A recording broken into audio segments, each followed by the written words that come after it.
Aujourd'hui, on n'a jamais voulu laisser M. Gbagbo gouverner correctement et conformément à la Constitution notre pays.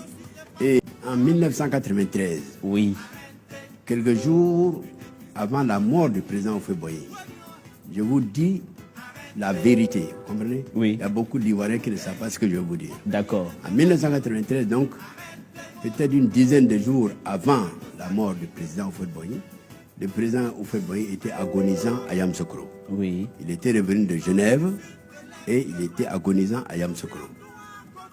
Monsieur Ouattara, Premier ministre, qui était en fait le chef de l'État, Oui.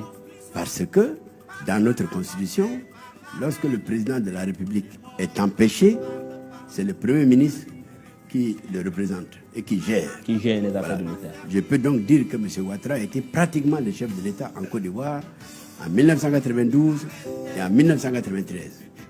2 années où le président Houphouët-Boigny physiquement ne pouvait plus tenir. Ça, c'est une réalité. Et il sait que c'est vrai. J'ai dit que M. Ouattara, sachant que je suis le secrétaire général du parti du président Houphouët-Boigny, le plus grand parti de l'époque, Oui. n'est-ce pas, m'a appelé, Oui. a eu une rencontre avec moi chez lui, m'a proposé d'être avec lui pour que la Constitution, quand le président viendrait à mourir, ne soit pas appliquée.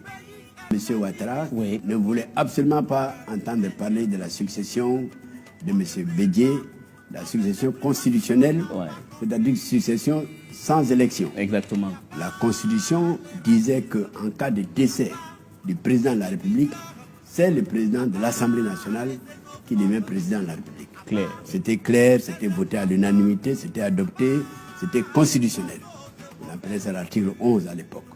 Eh bien, à la mort du président Houphouët-Boigny, le même Ouattara, qui était Premier ministre de M. Houphouët-Boigny, en relation, en complicité avec un de nos aînés, paix à son âme, qui s'appelait le président Philippe Yassé, ancien président de l'Assemblée nationale, ensemble ont voulu empêcher l'application de la Constitution. Je lui ai dit non.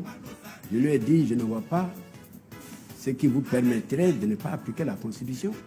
Et puis, je ne vois pas comment vous pourriez accéder au pouvoir sans Constitution, sans rien. C'est impossible. Donc, il avait Nous sommes toujours- restés à parler Oui, oui. de 21h jusqu'à minuit. Il ne m'a pas convaincu. Le lendemain, c'était un samedi, Oui. il m'a fait convoquer par son allié et complice, le vieux Philippe Yassé. Yassé, Oui. qui a tenté la même opération. J'ai eu le courage de lui dire, avec tout le respect que je vous dois, président, c'est non. Moi, c'est la Constitution ou rien. Vous comprenez? Oui, monsieur. C'est pourquoi moi, je suis un homme de la Constitution. Parce que je dis toujours de 2 mots, il faut choisir le moindre. Oui. Ceux qui aiment la Côte d'Ivoire ne doivent pas prendre la voie des troubles. Des troubles en Côte d'Ivoire. D'après, vous voyez, Oui, nous oui. perdons du temps. Depuis 2000, nous sommes dans les troubles jusqu'à aujourd'hui. On n'a jamais voulu laisser M. Gbagbo gouverner correctement et conformément à la Constitution notre pays.